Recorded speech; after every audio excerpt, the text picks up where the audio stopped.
असदुद्दीन ओवैसी महाराष्ट्र में आते हैं, सोलापुर की एक सभा में कहते हैं कि 2047 तक अगर उनके अल्लाह ने चाहा तो यहाँ बुर्के वाली जो है प्रधानमंत्री बनेगी। आप कहते हैं 2047 तक विकसित राष्ट्र बनेगा भारत।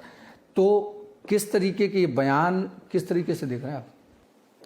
अल्लाह पाकिस्तान में चाह रहे हैं या शिवजी चाहते हैं, और शिवजी जब तक चाह रहे हैं तब तक यहाँ पर मैं आपको इतना ही कहना चाहता हूं कि इस देश पर प्रेम करने वाला और इस देश की मिट्टी पर प्रेम करने वाला कोई भी प्रधानमंत्री बनेगा।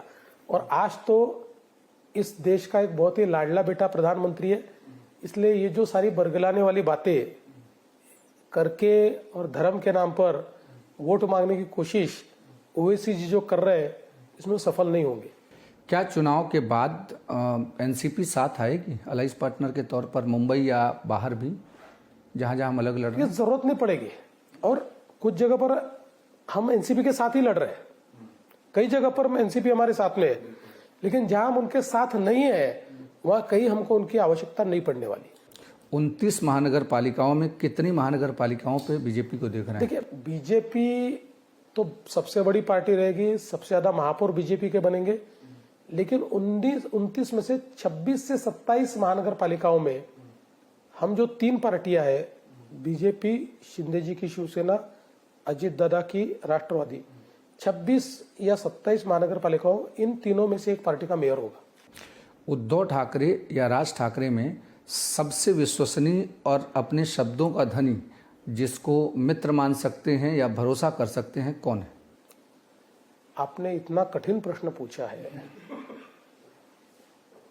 इस प्रश्न का जवाब अगर पुराना इतिहास आप देख ले तो आपको ही मिल जाएगा। लेकिन उद्धव ठाकरे को कैरेक्टर को कैसे देखते हैं और राज के कैरेक्टर को? उद्धव ठाकरे एक व्यक्ति के रूप में बहुत अनप्रेडिक्टेबल है। कब क्या भूमिका लेंगे, किस चीज पर कैसे रिएक्ट होंगे। कई बार मुझे लगता है कि आदमी में स्वाभिमान होना चाहिए, आत्माभिमान भी होना चाहिए, लेकिन ईगो नहीं होना चाहिए। मुझे ऐसा लगता है कई बार उनके विचारों से उनका ईगो बड़ा हो जाता है, ये उनका प्रॉब्लम है। एक सवाल और, नासिक का चूंकि महाकुंभ अब शुरू होने वाला है, तैयारियां जोर शोर पे चल रही हैं, इतना विवाद महाकुंभ पे पैदा करने की क्या जरूरत है ठाकरे परिवार को? आपको याद है जब प्रयागराज का कुंभ चल रहा था, उस समय इन लोगों ने कहा कि इतने गंदे पानी में लोग जाके कैसे स्नान करते हैं, और अब यहाँ पर जब महाकुंभ हो रहा है तो कैसे? देखिए, चूंकि ये लोग बाहर निकलते नहीं है तो लोगों की आस्था से इनका वास्ता नहीं है, जानते नहीं लोगों की आस्था क्या है। और उनको ये भी पता नहीं था कि इस बार के महाकुंभ में पानी कितना साफ था। और जहां तक नासिक का भी सवाल है, 2015 में भी जब महाकुंभ हुआ था, मैं नासिक में, उस समय भी मैं मुख्यमंत्री था, उस समय नासिक की महानगर पालिका इनके पास थी। इन्होंने हाथ उठा दिया, हम एक भी पैसा नहीं देंगे, हम कोई काम नहीं करेंगे। मैंने कहा आप मत दीजिए, सारा पैसा सरकार की ओर से मैंने दिया और बहुत यशस्विता के साथ मैंने कुंभ मेला करके दिखाया।